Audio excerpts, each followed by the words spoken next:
मज़हब और कॉन्स्टिट्यूशन में जो है ना बड़ा सपोर्ट, इमोशनल सपोर्ट और बड़े अच्छे मिलत टाइम्स में आपका स्वागत है। मैं हूं आपके साथ मुनव्वर आलम। मंजिलें उन्हीं को मिलती है सपनों में जिनकी जान होती है, पंख से कुछ नहीं होता, हौसलों से उड़ान होती है। इस शुक्रवार को यूपीएससी ने सिविल सर्विसेज के रिज़ल्ट घोषित कर दिए, जिसमें 759 लोगों ने यूपीएससी एग्ज़ाम को क्रैक किया है। यानी कि 759 लोगों के घरों में खुशियाँ आ गई हैं। उन्हीं 759 लोगों में से 751वां रैंक हासिल करने वाला शाहिद रज़ा खान है। शाहिद रज़ा खान की कहानी थोड़ी सी अलग है। शाहिद रज़ा खान की कहानी थोड़ी सी अलग इसलिए है क्योंकि उनकी इब्तिदाई तालीम आलिमियत तक कह लीजिए मदरसे से हुई है। क्योंकि मदरसे पर हमेशा से सवाल उठता रहा है कि मदरसे का बच्चा ज़माने के साथ कदम से कदम मिला करके चलने के काबिल नहीं है। कई बार ये भी कहा गया कि मदरसों में दहशतगर्दी की तालीम दी जाती है और साथ ही साथ ये भी कहा गया कि मदरसों को बंद ही कर देना चाहिए। मदरसे के बच्चे बाहर निकल करके उनके पास रोज़गार के लिए कोई मौका नहीं होता है। लेकिन शाहिद रज़ा खान ने ये इतिहास रचा है कि एक मदरसे का स्टूडेंट होने के बावजूद उन्होंने इस यूपीएससी एग्ज़ाम में यूपीएससी क्रैक करके उन्होंने 751वां रैंक हासिल किया है। इन्हीं सारी चीज़ों के बारे में जानने के लिए क्या क्या मुश्किलात उनके साथ आई हैं, आइए जानते हैं शाहिद रज़ा खान की कहानी उन्हीं की ज़बानी। आपको सबसे पहले मैं आपकी इस कामयाबी पर मुबारकबाद देना चाहूँगा। सबसे पहला सवाल ये होगा कि जिस तरह से ये कहा जाता रहा है कि मदरसों पर हमेशा सवाल उठता रहा है कि मदरसे के बच्चे ज़माने के साथ चलने के काबिल नहीं हैं, कदम से कदम मिला करके वो चल नहीं सकते, कंधों से कंधा मिलाकर चल नहीं सकते। क्या ये बात आपको सच लगता है? जी नहीं, बिल्कुल नहीं, ऐसा नहीं है। मदरसे के बच्चे ज़माने के साथ चल रहे हैं, चलते थे और चलते रहेंगे इंशाल्लाह। और वो एजुकेशन जो मदरसे में है that is also part of our society.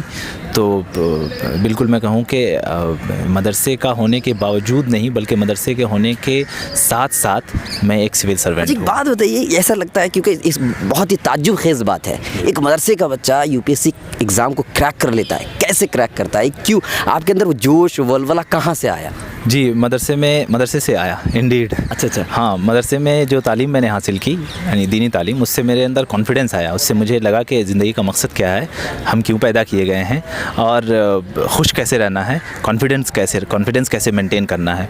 तो वो चीज़ें मुझे मदरसे से मिली और मैं कहूँगा कि उसका बड़ा रोल है। और अगर स्ट्रेटेजिकली देखें तो मदरसे में एक सिस्टम है हमारे यहाँ, रटने का बड़ा अच्छा माहौल है। और UPSC is very much about facts. If it is not about facts, या फैक्ट्स की उसमें बहुत ज़रूरत होती है। तो फैक्ट्स मेमोराइज़ करने का और उसको रिटेन करने की कैपेसिटी मदरसे के स्टूडेंट्स में बड़ी अच्छी होती है, जो मेरे अंदर भी है अल्हम्दुलिल्लाह। तो ये एक बड़ा रोल है मदरसे का, apart from building confidence and giving that kind of energy. तो अच्छा, एक बात बताइए, ऐसा कहा जाता रहा है कि मदरसे के बच्चे इंग्लिश में बड़े पीछे होते हैं, तो यूपीएससी में ये कहा जाता है कि यूपीएससी में इंग्लिश का बहुत बड़ा रोल है। तो आपने जब मदरसे में पढ़ाई की तो क्या इंग्लिश में इस चीज़ के लिए आपको परेशानी नहीं हुई? जी देखिए, ये दोनों क्वेश्चन इंपॉर्टेंट है कि मदरसे के बच्चे इंग्लिश में पीछे हैं, ये बात सही है। मदरसे के स्टूडेंट्स के पास इंग्लिश लैंग्वेज बहुत अच्छी नहीं होती है, लेकिन मदरसों में इंग्लिश पढ़ाई भी जाती है। But still we need to improve that situation. English is a lingua franca, ज़रूरी है लैंग्वेज, तो उसको पढ़ना चाहिए। और दूसरा क्वेश्चन कि यूपीएससी में इंग्लिश का बड़ा रोल है। इंग्लिश का बड़ा रोल है, बहुत अहम रोल नहीं है। इंग्लिश अगर एग्ज़ाम के वाइज देखें तो एक पेपर है इंग्लिश का, उसको सिर्फ क्वालिफाई करना है, 33% मार्क्स लाने हैं उसमें। And throughout the exam you can choose the medium, इधर Hindi, English, Urdu, any of the language that is included in its schedule.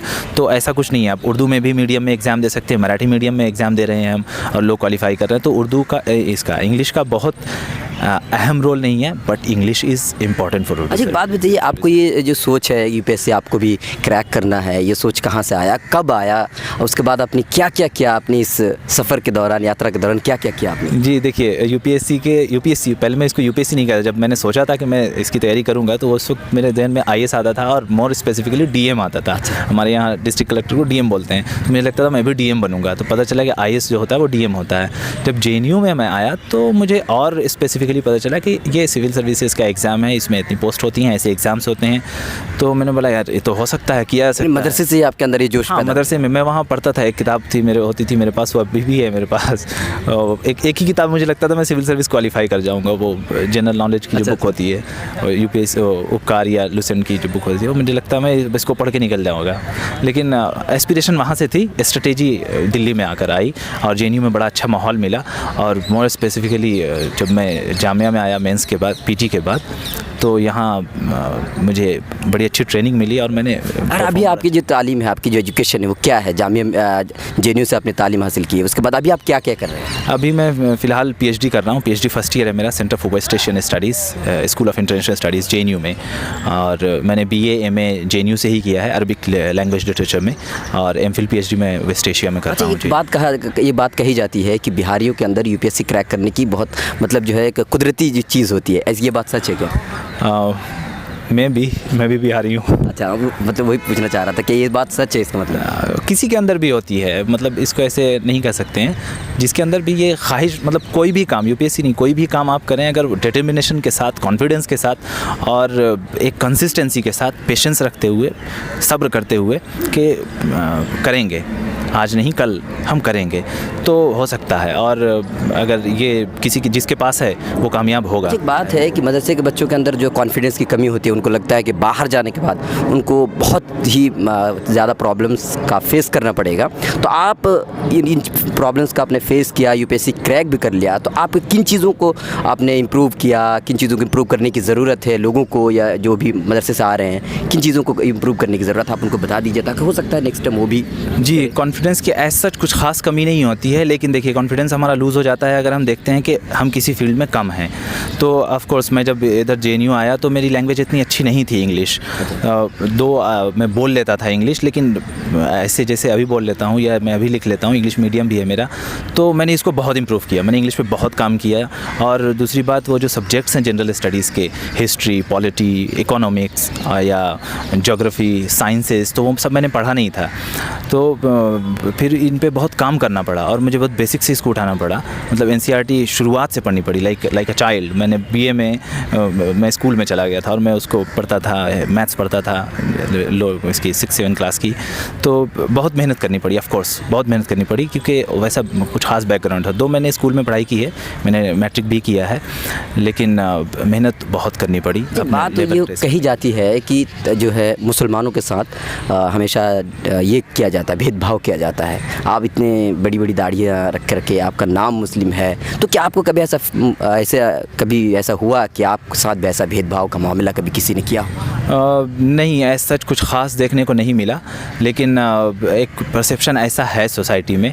और स्पेशली मैं ये कहना चाहूँ कि मेरी दाढ़ी है, और मेरे एक जामिया RCA में एक और हमारे दोस्त हैं मुस्तफ़ा भाई, उनकी भी दाढ़ी है, and we both are selected. अच्छा, तो ये, और इंटरव्यू में जाने के बाद मैं इसी दाढ़ी के साथ इंटरव्यू में भी गया था और मुझे ज़रा सा फील भी नहीं हुआ, even I was not a little bit of uncomfortable कि मुझसे क्या पूछेंगे, क्या, मतलब there was not a single question targeting my identity और टारगेटिंग माई बियर्ड और एनीथिंग।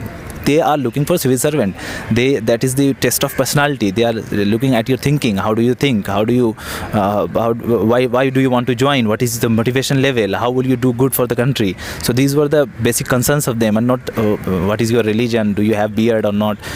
ये उनका कंसर्न नहीं है। अब तो आप सेलेक्ट हो गए हैं, तो अब ये बताइए, आपके दिल में, आपके दिमाग में क्या सोच है कि कौम के लिए, ऐसे हिंदुस्तान के लिए क्या करना है? देखिए, हमारा कॉन्स्टिट्यूशन बहुत अच्छा है, बहुत ही अच्छा है। मैं कॉन्स्टिट्यूशन से बहुत मोटिवेट होता हूँ और मैं उसको पढ़ता हूँ। अगर कुछ इस तरह की जहन में कुछ बात भी आती है तो कॉन्स्टिट्यूशन से बहुत स्ट्रेंथ मिलती है, और मैं सोचता हूँ कि मैं कॉन्स्टिट्यूशन को फॉलो करूँगा, क्योंकि constitution is very much in consistent with my religion. मज़हब और कॉन्स्टिट्यूशन में जो है ना बड़ा गहरा ताल्लुक़ है।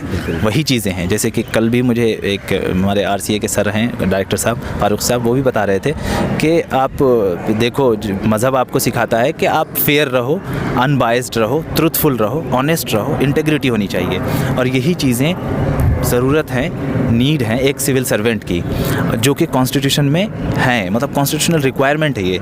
तो you don't need to worry, you just follow your religion and you are following the constitution, और you follow the constitution, you are following your religion.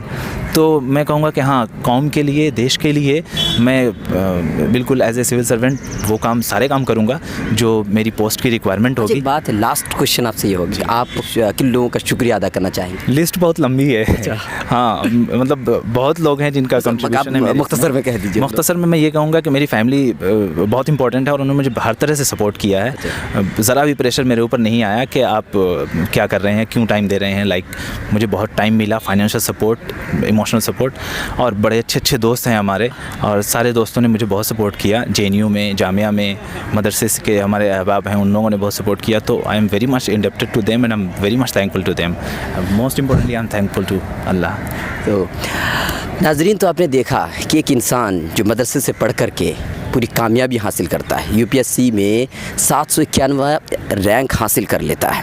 वो कहते हैं कि 100 मुश्किलें भी लगे कम अगर इरादों में हो दम। इंसान के अंदर अगर इरादे हैं, अगर ख्वाब देखता है और ख्वाब देखने के बाद उसको पूरा करने की कोशिश करता है, तो यकीन मानिए वो पूरा कर ही लेता है। ये थे शाहिद रज़ा ख़ान, जिनकी कहानियाँ आपने उन्हीं की ज़बानी सुनी। अगर आप हमें फेसबुक पर देख रहे हैं तो हमारा पेज लाइक करें, यूट्यूब पर देख रहे हैं तो हमारा चैनल सब्सक्राइब करें और बेल आइकन को ज़रूर दबाएँ।